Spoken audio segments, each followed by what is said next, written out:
தம் கிருபை பெரிதல்லோ என் ஜீவனிலும் அதே இம்மட்டும் காத்ததுவே இன்னும் தேவை கிருபை தாருமே. ஆண்டவரும் இரட்சகருமாகிய இயேசு கிறிஸ்துவின் ஈடு இணையற்ற நாமத்தில் 11/7/2024 இந்த நாள் உங்களுக்கும் உங்கள் சந்ததிக்கும் அனைத்து கட்டுகளும் நீங்கப்பட்டு சந்தோஷத்தை அளிக்கும் நாளாக மாறப்போகின்றது என்று மனதார வாழ்த்துகின்றேன். நாம் அறியவிருக்கும் கிருபையின் வார்த்தைகள் ஆதியாகமம் 21ஆம் அதிகாரம் 17ஆம் வசனம். தேவன் பிள்ளையின் சத்தத்தை கேட்டார். கத்தோலிக்க வேதாகமம் இவ்வாறு கூறுகின்றது.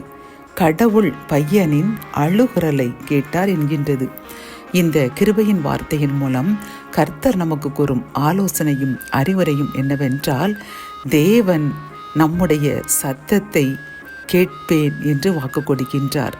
அதாவது கத்தோலிக்க வேதாகமத்தில் ஆண்டவர் பிள்ளையின் அழுகுரலை கேட்டார், பையனின் அழுகுரலை கேட்டார் என்று பார்க்கின்றோம்.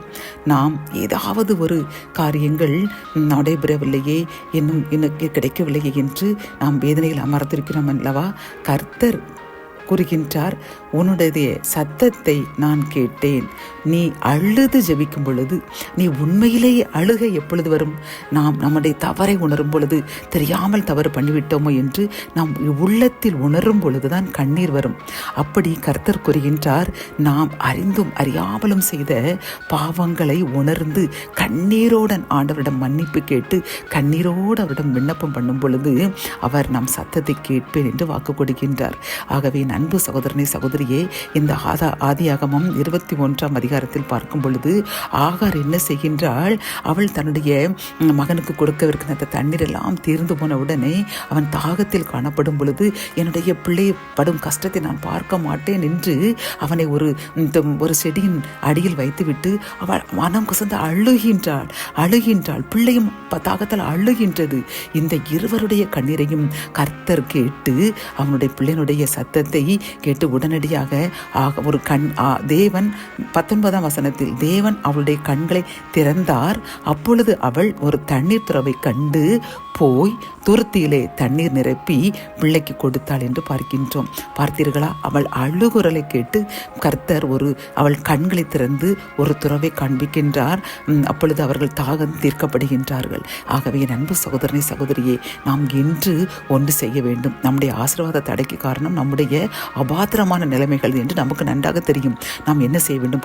அழுது மன்றாட வேண்டும். கர்த்தரிடம் என் பாவத்தை மன்னியுங்கள் என்று மன்றாடி கண்ணீர் வடிக்கும் பொழுது உன் கண்ணீரை கண்டேன் என்று கூறின கர்த்தர் நம்முடைய கண்ணீரையும் கண்டு நம்முடைய ஆசீர்வாத தடைகளை இன்றே நீக்கி நம்முடைய பாவங்கள் சாபங்களை நீக்கி நமக்குள்ள ஆசீர்வாதத்தை, நம் சந்ததிக்குள்ள ஆசீர்வாதத்தை இன்றே தரப்போகின்றார். ஜெபம். என் அன்பு தகப்பனை, இந்த செய்தியின் மூலமாக, இந்த வசனத்தின் மூலமாக அப்பா, நீர் நாங்கள் கண்ணீருடன் ஜெபிக்கும் பொழுது, எங்கள் பாவங்களை உணர்ந்து நாங்கள் கண்ணீர் வடித்து உம்மிடம் மன்றாடும் பொழுது எங்களுடைய சத்தத்தை கேட்பேன் என்று நீர் கூறியுள்ளதை நாங்கள் அறிந்து கொண்டோம். அப்பா, நாங்கள் இவ்வளவு நாளும் அப்பா நாங்கள் கண்ணீருடன் நாங்கள் ஜெபிக்கவில்லை, கண்ணீருடன் எங்கள் பாவத்தை அறிக்கவில்லைப்பா. அதற்காக மன்னிப்பு கேட்கின்றோம். என்னுடன் சேர்ந்து யாரெல்லாம் தங்களுடைய பாவங்கள் அபாத்திர நிலைமைகளை நினைத்து உண்மையாக கண்ணீர் வடித்து இப்பொழுது ஜெபிக்கின்றார்களோ எங்களுக்காக அப்பா நாங்கள் நீர் மன்றாடுங்க. எங்களுடைய பாவங்கள் சாபங்களை மன்னிங்க. எங்கள் கண்ணீரை கண்டு எங்களை கர்த்தாவை பரிசுத்தமாக்கி எங்களுடைய தேவைகளை சந்தித்து ஆசீர்வாத தடைகளை நீக்கி இப்பொழுதே ஆசீர்வாதத்தை எங்களுக்கு அளவில்லாமல் தாங்க நீங்கள் தருவீரப்பா. கேளுங்கள், அப்பொழுது கொடுக்கப்படும் என்று கூறுகிறீர்களப்பா. நாங்கள் கேட்கின்றோம். எங்களுடைய அப்பா அன்று ஆகாரனுடைய கண்ணீரை திறந்து துறவை காண்பித்த கர்த்தர் இப்பொழுதும் எங்கள் அழுகையின் சத்தத்தை கேட்டு எங்களுக்கு தேவையான துறவுகளை திறந்து தாங்க. ஆசீர்வதிங்க, பலப்படுத்துங்க. விடுபெற இயேசுவின் மூலம் ஜெபம் கேளும் நல்ல தகப்பனே. ஆமேன்.